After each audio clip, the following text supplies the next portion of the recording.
क्या आप भारत के सबसे ताकतवर मुस्लिम धर्मगुरु का नाम जानते हैं?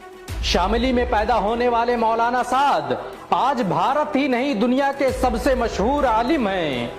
वो दुनिया के सबसे बड़े धार्मिक संगठन तबलीगी जमात के अमीर हैं। बिजनेस इनसाइडर के सर्वे के मुताबिक तबलीगी जमात में जुड़ने वाले लोगों की संख्या 50 करोड़ से अधिक है।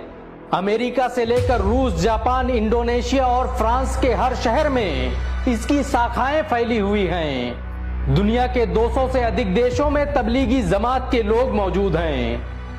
तबलीगी जमात की स्थापना मौलाना साद के परदादा मौलाना इलियास ने सन 1926 में की थी। ये भारत ही नहीं दुनिया की पहली गैर राजनीतिक इस्लामिक संस्था है जिसका मकसद इस्लाम का प्रचार प्रसार करना है। मौलाना साद की तबलीगी जमात में विभिन्न देशों के सांसद, मंत्री, प्रधानमंत्री और कारपोरेट जगत के लाखों लोग जुड़े हुए हैं। दुनिया में तबलीगी जमात के अलावा कोई संगठन ऐसा नहीं जो बिना किसी प्रचार प्रसार के करोड़ों लोगों को इकट्ठा कर ले। बांग्लादेश के ढाका में होने वाले सालाना समारोह में हर साल 1 करोड़ से अधिक लोग जमा हो जाते हैं। 10 मई 1965 को कांधला में जन्मे मौलाना साद को दुनिया के 500 सबसे प्रभावशाली मुसलमानों की लिस्ट में जगह दी जा चुकी है। वो 1995 में ही तबलीगी जमात की मजलिसे सूरा के तीसरे सबसे बड़े सदस्य बन गए थे। मौलाना साद के जन्म के 8 साल बाद ही इनके पिता हारून का इंतकाल हो गया था।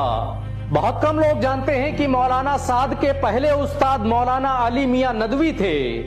उन्होंने ही मस्जिद नबवी में मौलाना साद को इब्तिदाई तालीम दी थी। हयातुस सहाबा को उर्दू में मुरत्तब करने वाले मौलाना इलियास मौलाना साद के उस्ताद थे।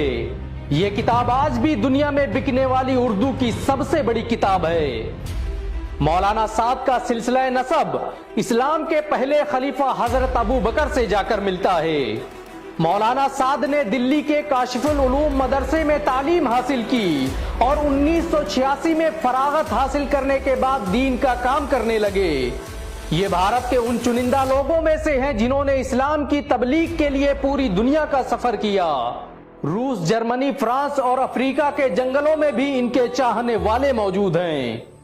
तबलीगी जमात की स्थापना उस वक्त हुई जब देश में शुद्धि आंदोलन अपने उरूज पर था। ये वही आंदोलन था जिसने इस्लाम के खिलाफ सबसे ज्यादा किताबें लिखवाई और मुसलमानों को गैर मुस्लिम बनाने का मंसूबा बनाया। ये वही साल था जब अंग्रेजों ने मुल्क शाम पर कब्जा करके उसे 3 हिस्सों में तकसीम कर दिया। तबलीगी जमात की स्थापना करने वाले मौलाना इलियास दारुल उलूम देवबंद के छात्र थे। पाकिस्तान के पूर्व राष्ट्रपति फारूक अहमद खान और मोहम्मद रफीक तर्रार भी तबलीगी जमात का हिस्सा थे। तबलीगी जमात ने अंतर्राष्ट्रीय स्तर पर बड़े ही गहरे असरात मुरत्तब किए। अमेरिका और ब्रिटेन ने तबलीगी जमात को प्रतिबंधित करने की बहुत सी कोशिशें की। ब्रिटिश सरकार द्वारा इसके लिए भारत में बहुत से खुफिया अभियान चलाए गए। बहुत कम लोग जानते हैं कि तबलीगी जमात का पहला इज्तिमा 1946 में हुआ और इसकी पहली विदेशी जमात 1964 में युगांडा गई। इतिहासकारों के मुताबिक ये इस्लाम की तबलीग के लिए भारत से युगांडा जाने वाला दुनिया का पहला समूह था।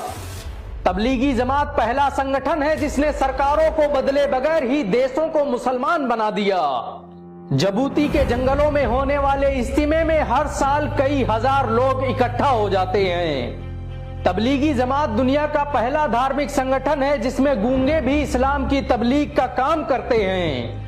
यमन और मलेशिया में होने वाले इज्तिमे में हर साल गूंगों की जमात निकाली जाती है। कांगो के जंगलों में दुनिया में सबसे पहले इस्लाम तबलीगी जमात ने ही पहुंचाया था। पिछले 5 सालों में कांगो में 5000 से अधिक लोग मुसलमान बन चुके हैं। ये पहला संगठन है जिसने दुनिया के हर देश को प्रभावित किया। 21वीं सदी में सबसे ज्यादा आलिम तबलीगी जमात ने पैदा किए। 1926 में जिस वक्त तबलीगी जमात का गठन हुआ उसी वक्त आरएसएस की बुनियाद रखी गई और उसी साल इजराइल जैसा देश अस्तित्व में आया। इतिहासकार लिखते हैं कि ऐसा लग रहा था जैसे किसी ने फिरौन के लिए भारत में मूसा पैदा कर दिया हो। आपको यह जानकर शायद हैरानी हो कि तबलीगी जमात में जुड़ा हर शख्स अपना खर्च खुद उठाता है। इसे आज तक किसी तरह के फंड की जरूरत महसूस नहीं हुई। दुनिया में बहुत से वैज्ञानिक आज तबलीगी जमात के काम करने के तरीके पर रिसर्च कर रहे हैं। इसे आर्थिक रूप से दुनिया का सबसे अमीर संगठन कहा जाता है। तबलीगी जमात दुनिया की सबसे बड़ी संस्था है जो जुआ शराब जैसी कुरीतियों के खिलाफ व्यापक अभियान चलाती है। इसमें काम करने वाले लोग अफ्रीका के जंगलों में जाकर लोगों को इंसानियत की शिक्षा देते हैं। भारत के हर शहर और गांव में तबलीगी जमात के लोग मौजूद हैं। तबलीगी जमात का हिंदुस्तान की आजादी में बड़ा किरदार रहा। मशहूर स्वतंत्रता सेनानी उबैदुल्ला सिंधी तबलीगी जमात का हिस्सा थे। उबैदुल्ला सिंधी ने ही रेशमी रुमाल आंदोलन की शुरुआत की थी, जिसने भारत की आजादी में निर्णायक भूमिका निभाई। आपको यह जानकर शायद हैरानी हो कि उबैदुल्ला सिंधी 1915 में अफगानिस्तान में स्थापित की गई भारत की अस्थायी सरकार के पहले गृह मंत्री थे। दिल्ली के निजामुद्दीन में बना मरकज 1926 से लेकर आज तक वहीं स्थित है और इसके ऑफिस को आज तक कहीं विस्थापित नहीं किया गया। दिल्ली मरकज से निकलने वाली पहली जमात मेवात गई थी। बहुत कम लोग जानते हैं कि शुरुआत में तबलीगी जमात में लोगों की संख्या 3 से 4 थी, लेकिन 1947 तक इसमें काम करने वाले लोगों की संख्या सैकड़ों में पहुंच गई। प्रसिद्ध स्वतंत्रता सेनानी मौलाना हुसैन अहमद मदनी भी तबलीगी जमात का हिस्सा थे। हुसैन अहमद मदनी ने ही अंग्रेजों के खिलाफ फतवा दिया था कि अंग्रेजों की नौकरी हराम है, जिसके बाद अंग्रेजों ने उन्हें बगावत करने के जुर्म में माल्टा में कैद कर दिया था। मौलाना हुसैन अहमद मदनी को 1954 में भारत का पहला पद्म भूषण अवार्ड दिया गया। आजादी के बाद भारत सरकार ने उनके नाम का पोस्ट कार्ड भी जारी किया। मौलाना हुसैन अहमद मदनी की नमाज जनाजा तबलीगी जमात से ताल्लुक रखने वाले मौलाना जकरिया ने पढ़ाई थी। आपके लिए यह हैरानी की बात हो सकती है कि आजादी के महान नायक और भारत के तीसरे राष्ट्रपति जाकिर हुसैन तबलीगी जमात का हिस्सा थे। वो अक्सर तबलीगी जमात के अधिवेशन में शामिल होते रहते थे। ब्रिटेन के ड्यूसबरी से आज पूरे उत्तरी यूरोप को तबलीगी जमात द्वारा नियंत्रित किया जाता है। तबलीगी जमात दुनिया का सबसे बड़ा संगठन है, जिसके जरिए अब तक लाखों लोग इस्लाम कबूल कर चुके हैं। इसे विश्व का सबसे बड़ा समाज सुधारक आंदोलन भी कहा जाता है। तबलीगी जमात हर तरह की हिंसा का विरोध करती है।